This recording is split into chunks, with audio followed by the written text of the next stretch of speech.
ನಮಸ್ಕಾರ. ಮಹಾಭಾರತ ವಿಶೇಷ ಚರ್ಚಾ ಕಾರ್ಯಕ್ರಮಕ್ಕೆ ಸ್ವಾಗತ. ನಾನು ನಾಗೇಂದ್ರ ಬಾಬು. ಇವತ್ತು ಚರ್ಚಾ ಕಾರ್ಯಕ್ರಮ ನಾವು ಪ್ರತಿನಿತ್ಯವೂ ಕೂಡ ಅತಿಥಿಗಳನ್ನ ಕೂರಿಸಿಕೊಂಡು ನಾವು ಮತ್ತು ಅತಿಥಿಗಳ ನಡುವೆ ಚರ್ಚೆ ನಡೀತಾ ಇರುತ್ತೆ. ಆದ್ರೆ ಇವತ್ತು ನಮ್ಮ ವೀಕ್ಷಕರ ನಡುವೆ ಹಾಗೆ ನಮ್ಮೊಂದಿಗಿರುವಂತಹ ತಜ್ಞರ ನಡುವೆ ಒಂದು ಚರ್ಚಾ ಕಾರ್ಯಕ್ರಮ, ಒಂದು ಹೆಲ್ದಿ ಡಿಬೇಟ್ ನಡೆಸೋದಕ್ಕೆ ನಾವು ತೀರ್ಮಾನವನ್ನ ಮಾಡಿದ್ವಿ. ಕಾರಣ ಇಷ್ಟೇ, heart attack, heart attack, heart attack. ಬೆಳಗ್ಗೆ ಎದ್ರೆ ಹಾರ್ಟ್ ಅಟ್ಯಾಕ್, ರಾತ್ರಿ ಮಲಗೋಕ್ಕೂ ಮುಂಚೆ ಹಾರ್ಟ್ ಅಟ್ಯಾಕ್, ರಾತ್ರಿ ಗುಡ್ ನೈಟ್ ಅಂತ ಮೆಸೇಜ್ ಮಾಡಿ ಬೆಳಗ್ಗೆ ಆಗೋಷ್ಟರಲ್ಲಿ ಆತನು ಕೂಡ ಹಾರ್ಟ್ ಅಟ್ಯಾಕ್. ಮನೆಯಿಂದ ಮಕ್ಕಳಿಗೆ ನಾಳೆ ನಾನು ದುಡ್ಕೊಂಬಂದು ನಿಮಗೆ ಸ್ಕೂಲ್ ಫೀಸ್ ಕಟ್ತೀನಿ ಅಂತ ಹೇಳಿ ಹೋಗುವಂತ ಆಟೋ ಡ್ರೈವರ್ ಕೂಡ ಹಾರ್ಟ್ ಅಟ್ಯಾಕ್. ಸೊ ಹೀಗೆ ಎಲ್ಲಾ ಕಡೆಯೂ ಕೂಡ ಹಾರ್ಟ್ ಅಟ್ಯಾಕ್ ನ ಸುದ್ದಿ ಹೆಚ್ಚಾಗಿ ನಮ್ಗೀಗ ಕೇಳೋದಕ್ಕೆ ಸಿಗ್ತಾ ಇದೆ. ಇವತ್ತು ಸಮಿತಿ ಕೂಡ ಒಂದು ವರದಿಯನ್ನ ಕೊಟ್ಟಿದೆ. ರಾಜ್ಯ ಸರ್ಕಾರ ಕೂಡ ಅಲರ್ಟ್ ಆಗಿದೆ, ಆರೋಗ್ಯ ಇಲಾಖೆ ಕೂಡ ಅಲರ್ಟ್ ಆಗಿದೆ. ಹಾಗಾದ್ರೆ ಜನ ಯಾವ ರೀತಿಯಾಗಿ ಅಲರ್ಟ್ ಆಗಬೇಕು, ಈ ಒಂದು ಕಾರ್ಯಕ್ರಮವನ್ನ ಮಾಡಬೇಕು ಅಂತ ನಾವು ತೀರ್ಮಾನವನ್ನ ಮಾಡಿ ಇವತ್ತು ನಮ್ಮೊಂದಿಗೆ 3 ತಜ್ಞರನ್ನು ನಾವು ಕರೆಸಿದೀವಿ. ಬೇರೆ ಬೇರೆ ವಿಭಾಗದ ತಜ್ಞರು ನಮ್ಮೊಂದಿಗೆ ಇದ್ದಾರೆ. ಅವರ ಜೊತೆ ನೀವು ನೇರವಾಗಿ ವೀಕ್ಷಕರು ನೀವು ಮಾತಾಡಬಹುದು. ನೋಡಿ, ಇವತ್ತು ನಮ್ಮೊಂದಿಗೆ ವಿಜಯಲಕ್ಷ್ಮಿ ಬಾಳೆಕುಂದ್ರಿ ಅವರಿದ್ದಾರೆ, ಜೊತೆಗೆ ಡಾಕ್ಟರ್ ಸಹನಾ ಅವರಿದ್ದಾರೆ, ಡಾಕ್ಟರ್ ವಿನಯ್ ಅವರಿದ್ದಾರೆ.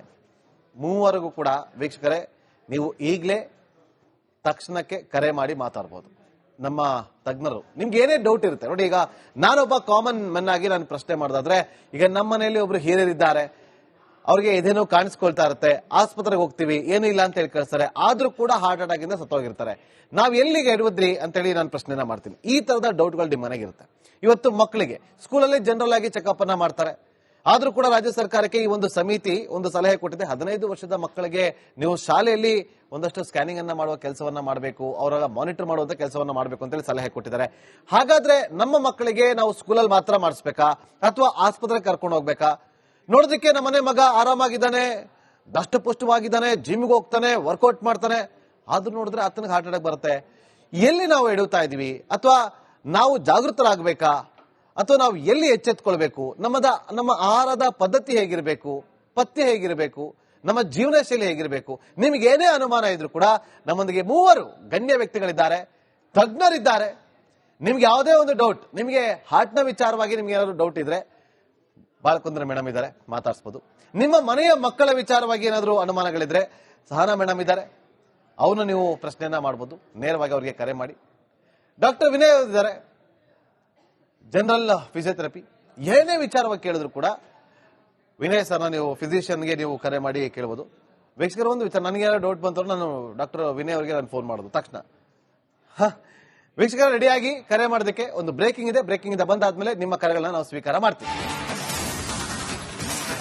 ರಾಜ್ಯದಲ್ಲಿ ಹೃದಯಾಘಾತಕ್ಕೆ ಕಂಗೆಟ್ಟಿದ್ದಾರೆ ಜನರು. ಹಾರ್ಟ್ ಅಟ್ಯಾಕ್ ನಿಂದ ಟೆನ್ಷನ್ ಶುರುವಾಗಿದೆ.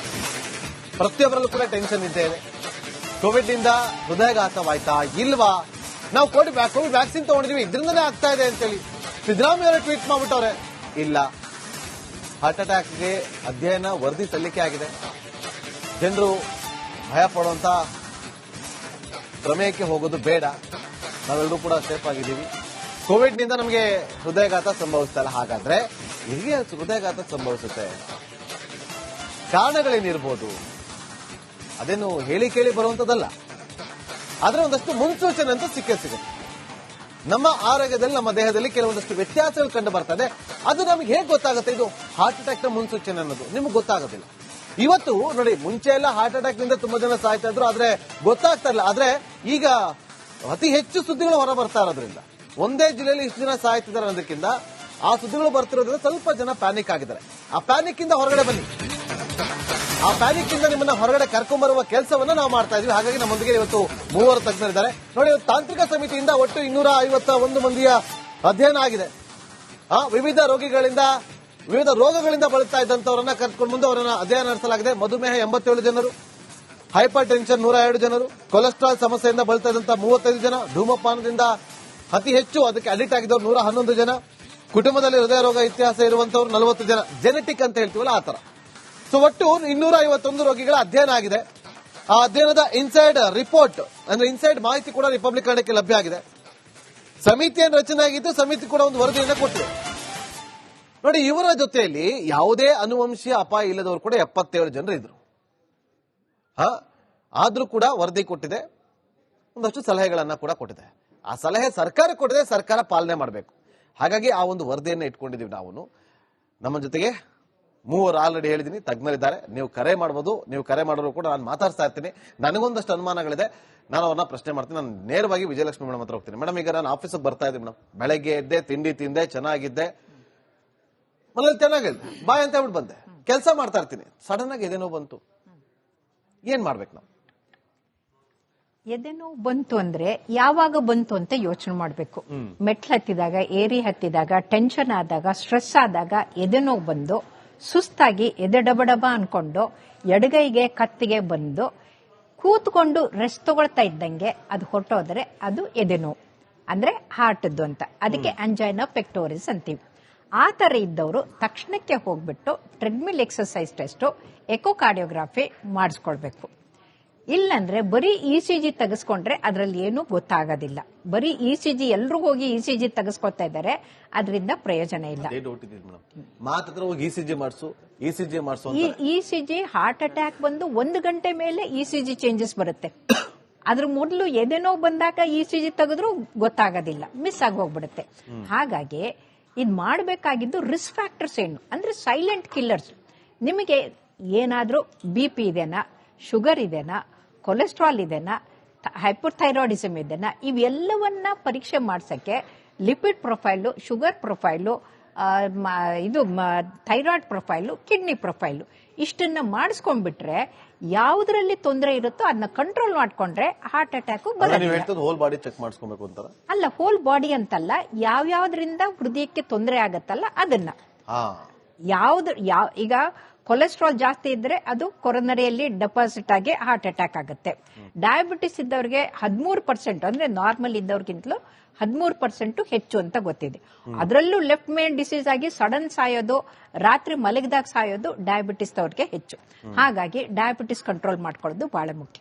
ಯಾರಿಗೆ ಹೈಪೋಥೈರಾಯ್ಡಿಸಮ್ ಇರುತ್ತಲ್ಲ ಅವ್ರಿಗೆ BPನೂ ಇರುತ್ತೆ, ಕೊಲೆಸ್ಟ್ರಾಲು ಇರುತ್ತೆ, ಅವರು ಟೆಸ್ಟ್ ಮಾಡಿಸ್ಕೊಳ್ಬೇಕು. ಇನ್ನು ಯಾರಿಗೆ ಕಿಡ್ನಿ ಪ್ರಾಬ್ಲಮ್ ಇರುತ್ತಲ್ಲ ಅವ್ರಿಗೂ ಬರ್ಬೋದು, ಯಾಕಂದ್ರೆ ಅವರಲ್ಲಿ BP ಜಾಸ್ತಿ ಇರುತ್ತೆ. ಸೊ ಹಾಗಾಗಿ ಇವೆಲ್ಲ ಸೈಲೆಂಟ್ ಕಿಲ್ಲರ್ಸು. ಅಂದ್ರೆ ಅವ್ರಿಗಿರುತ್ತೆ, ಗೊತ್ತಾಗಲ್ಲ. ಈಗ ನೀವು ಹೇಳಿದ್ರಲ್ಲ 251ರಲ್ಲಿ ಇಷ್ಟು ಜನರಿಗಿತ್ತು ಅಂತ, ಅವ್ರಿಗದು ಗೊತ್ತೇ ಇರೋದಿಲ್ಲ. ಅದು ಎಷ್ಟೋ ವರ್ಷದವರೆಗೂ ಆಗಿ ಹೋದಾಗ ಅದು ಸಡನ್ ಆಗಿ ಬಂದಾಗ ನಿಮ್ಗೆ ಅಯ್ಯೋ ಹೀಗಾಯ್ತು ಅಂತ ಅನ್ಸುತ್ತೆ. ಆಮೇಲೆ ನೀವು ಹೇಳಿದ್ರು ಇತ್ತೀಚೆಗೆ ಜಾಸ್ತಿ ಆಗಿದೆ ಅಂತ. ಇಲ್ಲ, ಕಳೆದ 20 ವರ್ಷದಲ್ಲಿ 10% ಹೆಚ್ಚು ಜಾಸ್ತಿ ಆಗಿದೆ. ಹೆಂಗಂದ್ರೆ ಪ್ರತಿದಿನಕ್ಕೆ 4 ಜಂಬೋ ಜೆಟ್ಟು ಕ್ರಾಶ್ ಆದಷ್ಟು ಜನ ಹೃದಯಾಘಾತದಿಂದ ಸಾಯ್ತಾ ಇದ್ದಾರೆ. ಆದ್ರೆ ನೀವು ನೋಡ್ತಾ ಇರೋದು ಟಿಪ್ ಆಫ್ ದ ಐಸ್ಬರ್ಗ್.